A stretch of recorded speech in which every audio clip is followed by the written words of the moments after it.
Hello, হরে কৃষ্ণ। আজকে আমরা এসেছি একটা বৈষ্ণব সেবাতে।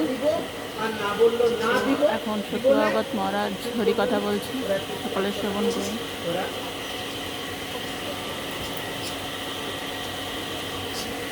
বলেন কাকে জীবনাই বললেন কার বিষয়ে জানো? দেশ কাল পৃথক দ্রব্য মন্ত্র তন্ত্র ঋত্বিজ অগ্নয় দেবতা যজমানশ্চ ক্রতু ধর্মশ্চ জন্ময়। যে ভগবান এই চরাচর বিশ্ব ব্রহ্মাণ্ড সৃষ্টি করেছেন, কাল সৃষ্টি করেছেন, পৃথক পৃথক দ্রব্যসমূহ সৃষ্টি করেছেন, মন্ত্র সৃষ্টি করেছেন, তন্ত্র সৃষ্টি করেছেন, ঋত্বিক, অগ্নি, দেবতা, যজমান, যজ্ঞ, ধর্ম সব তার থেকে এসছে। তিনি একাই সব কিছু হয়েছেন। তবুও তং ব্রহ্ম পরম সাক্ষাৎ ভগবন্তম অধোক্ষজম মনুষ্য প্রজ্ঞা, তাকে মনুষ্য দৃষ্টা দুষ্প্রজ্ঞা। আর কেমন করে খ্রিস্টি মারতে হয়?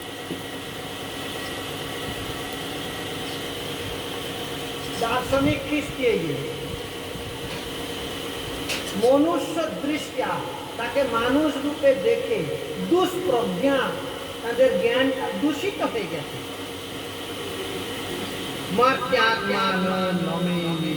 তারা নিজেদেরকে মান্যতা, ভগবানকে মান্যতা প্রদান করিলেন না। এই চরাচর বিশ্ব ব্রহ্মাণ্ডে যারা ভগবানকে মান্যতা প্রদান করে না, তারা এই শ্রেণীর। তারা এই ক্লাসের লোক, ভগবানকে ভগবান বলে মানে না, মনুষ্য দৃষ্টা দুষ্প্রজ্ঞা। কেন না? বিষয় তাদের হৃদয়টাকে বিষাক্ত করে দিয়েছে। রূপ, রস, শব্দ, গন্ধ, স্পর্শে তাদের প্রয়োজনীয় বিষয়, ওই জন্য তাদের দৃষ্টিটা বাইরে। মনুষ্য দৃষ্টা দুষ্প্রজ্ঞা আর স্মার্টমান, মেটেরিয়াল নলেজ ছাড়া আর কিছু তাদের পুঁজিতে নাই।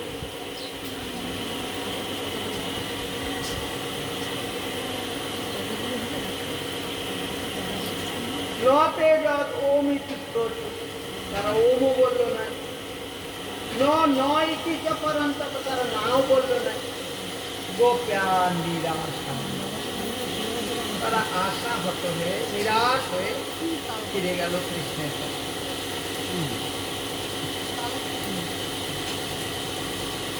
এরপরে কৃষ্ণ তাদের সব কথা শুনে হাসতে হাসতে বললেন যে দেখো, যারা ভিখারি তাদের অভিমান করতে না, একবারই দেয় না, অপমান করেছে, হ্যাঁ দুটো ভাগে খেয়ে এলে যাবে, কতটা তো ভালো বাগিয়েছেন, মেঘে মেঘে খেয়ে আরো সব বলে না, যারা ওই রকম মহোৎসব করার দরকার কি? নিজেদের গ্যাসের পয়সা দিয়ে করেন গা, কত কি বলে না। যারা মহোৎসবের কালেকশনে গেছেন তাদের ভালো এক্সপিরিয়েন্স আছে।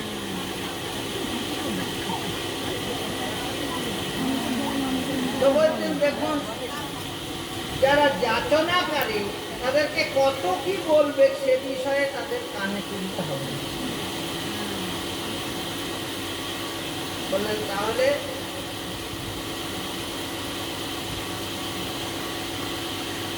মান জ্ঞাপয়ত পত্নীভ্য, এরপরে তোমরা ব্রাহ্মণদের কাছে গিয়েছিলে, সেখানে তো কিছু পাও না। এরপর কেন পাও নাই? না ওরা তো আমার কথা শুনে নাই গোপীগণের কাছে। যারা আমার কথা শুনেছে তাদের কাছে গিয়ে বলে।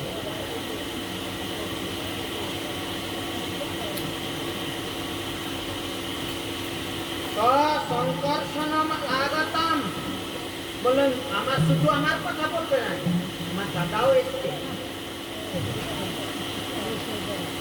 বলেন তাহলে কি হবে? দাসন্তি কামম অন্নম, অনেক অন্ন তারা দান করবে। বললেন কেন করবেন? কেন ওদের স্বামীগুলো দিল না, ওরা কেন দিল? বললেন স্নেহা, আমার কথা শুনে শুনে আমার প্রতি তাদের স্নেহ জন্মেছে। আর শুধু স্নেহ জন্মেছে না, ময়ূষিতা ভিয়া, তাদের বুদ্ধিটা স্থির হয়েছে এবং সেই স্থির বুদ্ধিটা আমাকে সমর্থন করেছে, আমিও তাদের বুদ্ধিটাকে অ্যাকসেপ্ট করে গ্রহণ করি। ময়ূষিতা দিয়া বুদ্ধিটা আমাকে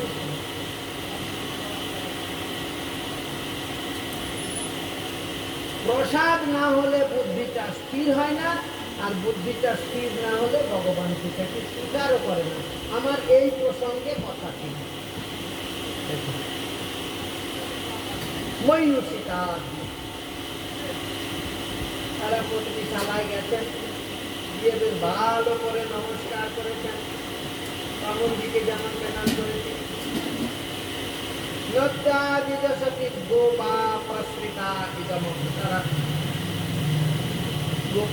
ব্রাহ্মণ পত্নীগণকে বললেন, নমো বিপ্র পত্নী, হে ব্রাহ্মণ পত্নীগণ, আপনাদেরকে নমস্কার।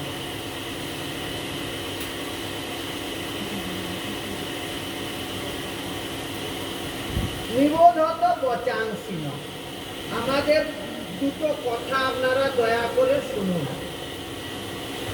নিবোধত মানে শ্রবণ করো, বচাংসি মানে কথা, ন মানে আমাদের, আমাদের কথা আপনারা শুনুন। কি কথা? নৈত্য অভিদূরে চরতা কৃষ্ণের সীতা বয়ম, আমাদেরকে এই গরু চড়াতে চড়াতে কৃষ্ণ এখানে কাছে কাছে এসেছে, তারা আমাদেরকে পাঠিয়েছে। গাছ চারায়ণ গোপাল ওই স্বরাম দুরমাগত, দুধ যেতে এসে গেছে, এখন ঘুরে গিয়ে আর অন্ন আনা যাবে নাই। বুভুক্ষিতস্য, তারা খুব ক্ষুধার্ত, তস্যান্য কানুগত প্রদীয়তাম, আমরা তাদের অনুগত জন, তাদের অনুচর, আমাদেরকে যদি দেন তাহলে আমরা গিয়ে সেই অন্ন তাদেরকে দিব, তারা খাবে, তাদের ক্ষুধা নির্দিষ্ট। যেমনি শুনেছে কৃষ্ণ বলরাম এসেছে, শ্রুতা অচ্যুতম উপায়াতম, শ্রুতা মানে শ্রবণ করিয়া, অচ্যুতম উপায়াতম, কৃষ্ণ এসে গেছে এটা শুনে নিত্য তার দর্শন উৎসুকা, ওই কথা যত শুনেছে তাদের দর্শনের জন্য উৎসুকতা আরো বেড়েছে। তৎকথা ক্ষিপ্ত মানস,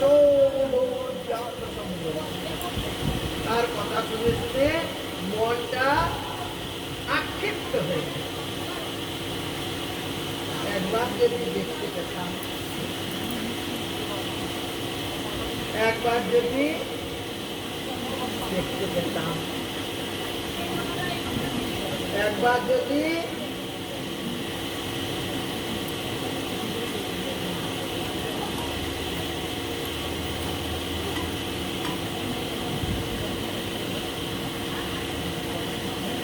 চতুর্বিধং বহুগুণম অন্নম আদায় ভাজনে, খিদে পেয়েছে দুজনা, কৃষ্ণর আর বলরাম, পাঠিয়েছে তার অনুচরগণকে, সখাগণকে, নাকি আর সখাগণেরও খিদে পেয়েছে? আমাদের খিদে পেয়েছে তো নাকি? ও আপনাদের কোনো ভাব নাই, কোনো ভাব নাই। শুধু কৃষ্ণ বলরামের খিদে পেয়েছে না, আপনাদেরও খিদে পায়। 3.5 ঘন্টা না পেলে ডাকাতরা তো মাথায় পিস্তল ঠেকিয়ে ঠেকিয়ে বলে, এই শালা কি আছে যে, আর এই পেটের ভিতরে একটা ডাকাত ফিট করা আছে, 3.5 ঘন্টার পরে মোট চার দিয়ে বলতো,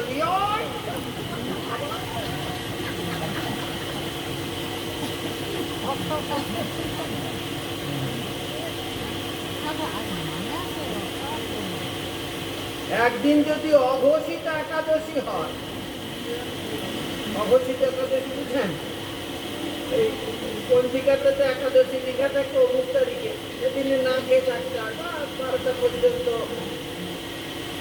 আর একদিন যদি অঘোষিত একাদশী কোন রকমে হয়ে যায়,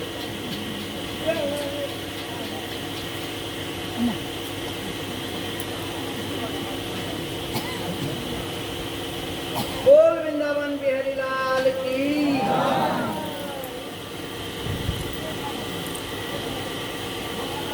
चतुर्विधं बहुगुणम अन्नम आदाय भाजने अभिशुश्रु प्रिया सत्ता समुद्र निबुन्निन। এদিকে সাফ করে কাছে উপমা দ্রব্য লেজ্জ পেয় চার প্রকারের ভোজনের সামগ্রী বড় বড় উত্তম পরিষ্কৃত ভাজন মানে পাত্রে অভিশস্ত্র ক্রিয়া কাপা এই ব্রাহ্মণ পত্নীগণ অভিসার করছেন কৃষ্ণের অভিমুখে। এক্সাম্পলটা কি? সমুদ্র ইব নিম্নতা, নদী যেমন সমুদ্র অভিমুখে অভিসার করে,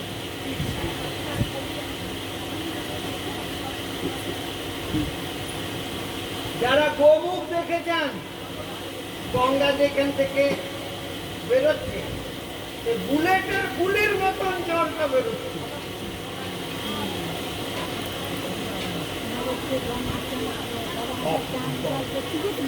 এটা কি এই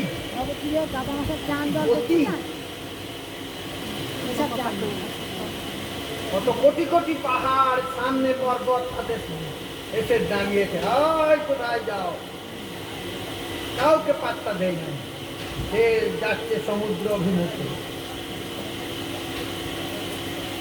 হ্যাঁ, এই সন্ধ্যেবেলা কীর্তন আছে কৃষ্ণনগরের ভালো গায়ক একটা সন্ধ্যেবেলা কীর্তন গাইবে, আমরা বললে যাবে। এরপরে চতুর্বিধম বহুগুণম অন্নম পাত্রতে করে নিয়ে গেলেন, সবাই নিষেধ করলেন, কারোর কথা শুনলেন না। কেন শুনলেন না? কেন? কৃষ্ণের কথা যাদের কানে ঢুকেছে না, জগতের কথা তাদের কানে সেইখানে গিয়ে বাসা বেঁধে, যারা জগতের কথা বেশি শুনে তারা কৃষ্ণ কথা শুনে না, তাদের কানে কৃষ্ণ কথা ঢুকে না, তারা ভাব দেখায় আমরা হরি কথা শুনছি।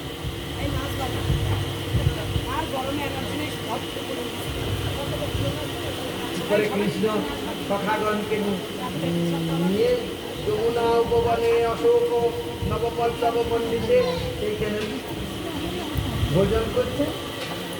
আনন্দের বললেন তোমরা যজ্ঞবাটিতে ফিরে যাও, তোমরা না গেলে ওদের যজ্ঞ পূর্ণ হবে না।